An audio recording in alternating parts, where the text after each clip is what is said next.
बौनी बहू का गृह प्रवेश। कार्तिक बेटा, ला हाथ आगे कर, तुझे शादी की हल्दी लगानी है। अरे दीपा बहू, निया, तुम दोनों ननद भाभी ने गाना बजाने क्यों बंद कर दिया? भाई लगता है तुम दोनों भूल गई हो कि कार्तिक की हल्दी और संगीत दोनों एक साथ है। अब तो आप बस देखते जाइए सासू माँ, हम दोनों ननद भाभी संगीत में रंग जमा कर रख देंगी। शुरुआत दुल्हन बनकर आने वाली देवरानी जी से ही कर देती हूँ। ये कहते हुए सरस्वती की बहू दीपा कमर कसकर नाचते हुए गाती है। जिसकी बीवी छोटी उसका भी बड़ा नाम है, जिसकी बीवी छोटी जिसकी बीवी छोटी उसका भी बड़ा नाम है, गोद में बिठा लो। आय हाय हाय हाय, गोद में बिठा लो, बच्चे का क्या काम है, गोद में बिठा लो, बच्चे का क्या काम है। ओए होए, गोद में, छोटी नाटी छोटी नाटी छोटी नाटी, गोद में बिठा लो, बच्चे का क्या काम है, गोद में बिठा लो। ये सुनकर सरस्वती गुस्से में भड़क कर कहती है, बहू, ये गीत गाकर तुम क्या जताने की कोशिश कर रही हो? अपनी सास को गुस्से में देखकर दीपा सीधी बनकर दिखाते हुए कहती है, क्या हुआ सासू माँ, आपने ही तो मुझे गाने को कहा था। हाँ, और संगीत की आड़ में तुम ममता बहू के छोटे कद का मजाक बना रही थी। सब समझ में आता है मुझे, मैं तुम्हारी सास हूँ। ये बाल मैंने धूप में बैठकर सफेद नहीं किए। तभी सरस्वती की लंबी घमंडी बेटी निया कहती है, सो व्हाट मम्मी, अब क्या बॉनी को बॉनी नहीं कहेंगे तो क्या दीपिका पादुकोण कहेंगे? It's not a big deal. मुझे तो समझ में नहीं आता आपने क्या देखकर कार्तिक भाई के लिए उसे पसंद किया है। अरे वो कितनी नाटी है और कार्तिक भैया कितने लंबे चौड़े और सुंदर दिखते हैं। भाई के साथ उस बॉनी की जोड़ी बिल्कुल अच्छी नहीं लगेगी।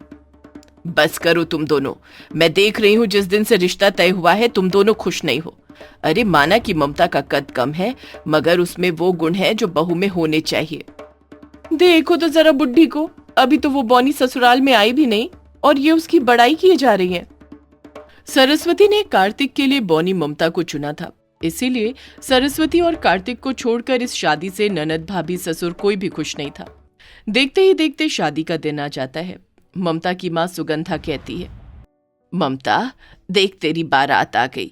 मैंने तेरे बाबा से तेरे लिए सैंडल मंगवा दिया है, इसे पहन ले, इससे तू थोड़ी लंबी दिखेगी। मगर ममता सैंडल पहनने से मना कर देती है। नहीं माँ, मुझे ये सैंडल पहनकर अपनी हाइट नहीं बढ़ानी। बिटिया, ऐसे तू दामाद जी को वरमाला कैसे डालेगी, पहन लेना। फिर थोड़ी देर में दुल्हन के जोड़े में ममता मंडप में आती है, जहां आए हुए बाराती उसकी बॉनी हाइट को देखते हैं। तभी दोनों ननद भाभी गुस्से से भड़क कर भुनभुनाना शुरू कर देती हैं। इस बॉनी की वजह से कितनी बेइज्जती हो रही है। दुल्हन दुल्हे के गले में वरमाला डाले। हे भगवान, कार्तिक जी तो इतने ऊंचे लग रहे हैं, कैसे माला पहनाऊं इन्हें। ममता कार्तिक को माला पहनाने के लिए उछलने लगती है, जिस पर निया और दीपा को हंसते देखकर कार्तिक नीचे बैठकर अपना सिर झुका देता है। माला पहनाओ ममता। लो जी, देवर जी को झुककर महानता दिखानी थी, अब सारी जिंदगी इस बॉनी के सामने झुके रहेंगे। थोड़ी देर में ममता और कार्तिक शादी के बंधन में बंध जाते हैं और ममता अपने ससुराल आती है और अब बारी बॉनी बहू के गृह प्रवेश की आती है। दीपा बहू, जाओ आरती की थाली लेकर आओ। निया, तू जाकर कलश ले आ, बहू का गृह प्रवेश कराना है। हाँ, लाती हूँ। माँ तो अपनी बॉनी बहू से ऐसे खुश हो रही है जैसे कि कोई बहुत बड़ी सेलिब्रिटी घर में चलकर आ गई हो। फिर दोनों आरती की थाली और कलश ले आती है। तभी बड़े ही घमंड से निया ममता का मजाक उड़ाती है। ओले ले ले ले ले ले, माँ, बॉनी भाभी तो इतनी ऊंची सैंडल पहनकर भी ठीक से भैया के कंधे तक भी नहीं आ रही है, कैसे उतारूगी आरती? अरे इसका भी मेरे पास एक जुगाड़ है, मैं अभी आती हूँ। इतने में दीपा कमरे में कुर्सी उठाकर लाती है। ये लो छोटी देवरानी जी, इस कुर्सी पर चढ़ जाओ, अब आ जाओगी तुम देवर जी के बराबर। अपनी जेठानी और ननद से अपने बौनेपन का भद्दा मजाक बनते देख ममता की आंखें भर आती हैं। वो स्टूल पर चढ़ जाती है, जिसके बाद सरस्वती आरती उतारकर बौनी बहू का गृह प्रवेश कराती है। आओ ममता बहू, तुम्हारे ससुराल में तुम्हारा स्वागत है। आज से तुम इस परिवार का एक हिस्सा हो। अरे एक कहाँ से मम्मी, आधा बोलो, क्योंकि इस बॉनी भाभी की हाइट तो आधी गायब है। बचपन में कॉम्प्लान पिया होता तो हाइट निकल जाती। बस करो तुम दोनों, किसी की कमियों पर हंसना अच्छी बात नहीं होती। कार्तिक, बहू को ले जा। दुखी मन से ममता कमरे में आकर सुहाग की सेज पर बैठ जाती है। क्या हुआ ममता, तुम खुश नहीं लग रही?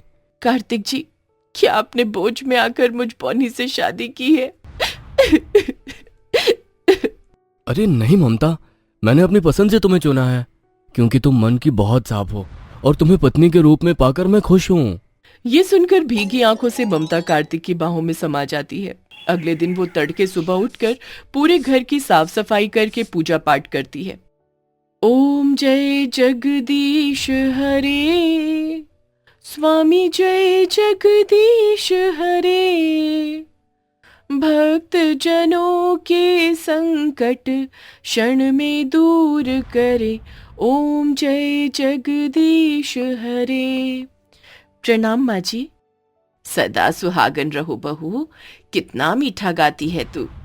धन्यवाद माँ जी। पापा जी, प्रसाद लीजिए ना।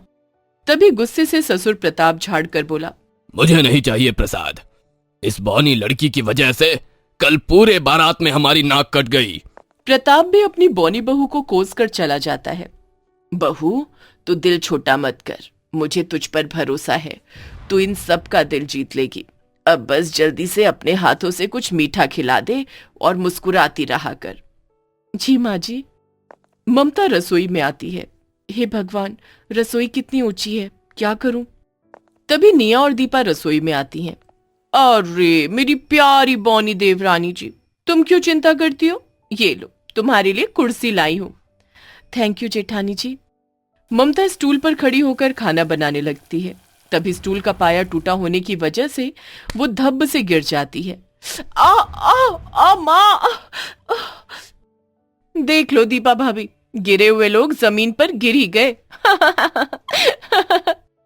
तभी आंसुओं से ममता ने कहा, क्या मतलब है आपका ननद जी? मतलब तो साफ है, तुम जैसी छोटी हाइट वाली गिट्ठी नाटी लड़की बहुत ही चंड बनती हो। अच्छा हुआ जो गिर गई, बौनी कहीं की। दोनों बेचारी ममता को ताने देकर दर्द में ही छोड़कर चली जाती हैं, मगर ममता उनकी किसी भी बात को दिल से नहीं लगाती। वो थोड़ी देर में बहुत सारा बढ़िया बढ़िया खाना बनाकर मेज पर परोसती है, जिसे खाकर ससुर प्रताप भी उंगलियां चाटते रह जाते हैं। अरे वाह सरस्वती, तुम तो लाखों में एक बहू लेकर आई हो। कितना अच्छा खाना बनाती है ये बहू। मुझे मेरे बुरे बर्ताव के लिए माफ कर देना। ये लो तुम्हारा शगुन। धन्यवाद पापा जी। सचमुच ममता बहू, मिर्च मसाले के मामले में एकदम नपा तुला हाथ है तुम्हारा। तुम्हारे हाथों में साक्षात माँ अन्नपूर्णा का बसेरा है। ये सुनकर दीपा और निया और चिढ़ जाती हैं। पता नहीं ये बौनी बैंगन कौन सा काला जादू जानती है जो सबके मन में जगह बना लेती है। अब तो ये ससुर जी को भी पसंद आने लगी है, कुछ करना पड़ेगा। दोनों हर बार बेचारी ममता को किसी न किसी तरह सताती थी। कभी उससे दीवार के जाले साफ करवाती तो कभी कुछ। दीपा भाभी, ये बौनी भाभी तो बड़ी ढीठ है। हम इसे इतना परेशान कर रहे हैं मगर ये घर छोड़कर जा ही नहीं रही। कुछ सॉलिड सोचना होगा। चिंता मत करो निया, मैं इसके हाथ पांव तोड़ देती हूँ। फिर देखो, जब सासू माँ की एक कामकाजी बहू हमारे घर परिवार पर बोझ बन जाएगी ना, तो माँ जी इसे अपने आप धक्के मारकर निकाल देंगी। यही चाल चलकर दोनों किचन और उसके कमरे के बाहर तेल फैला देती हैं, मगर कुछ देर बाद भूले भटके दीपा खुद ही उस पर फिसलकर गिर जाती है। हाय, मैं मर गई। ओह मेरी कमर। जेठानी जी, आप ठीक तो हैं? अपनी छोटी हाइट होने के बाद भी ममता पूरी हिम्मत दिखाकर उसे अपने कंधों पर उठाकर कमरे तक लाती है। चिंता मत कीजिए दीदी, हो सकता है आपकी कमर में मोच आ गई हो। मैंने माँ से सीखा है, मुझे ठीक करना आता है। ममता कई घंटों तक उसकी मालिश करती है, जिसके बाद दीपा का दर्द चला जाता है। मगर ममता के मन में अपने प्रति इतनी फिक्र भरी देखकर उसे अपनी करनी पर बहुत पछतावा होता है। ममता मुझे माफ कर दो। मैं तुम्हारे बौने होने की वजह से तुम्हें बिल्कुल भी पसंद नहीं करती थी।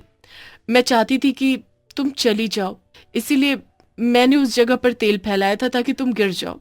शायद इसी का फल भगवान ने मुझे दिया, मगर आज मैंने देख लिया कि तुम कितने सच्चे मन की हो। दीदी, जो बीत गया उसे भुला दीजिए। मेरे मन में अभी आपके लिए कोई बैर नहीं है। इतने के बाद निया और दीपा दोनों के मन का घमंड टूट जाता है और वो भी बौनी बहू ममता को स्वीकार कर लेती हैं और इस तरह हमारी बौनी बहू ससुराल में सबकी चहेती बन जाती है।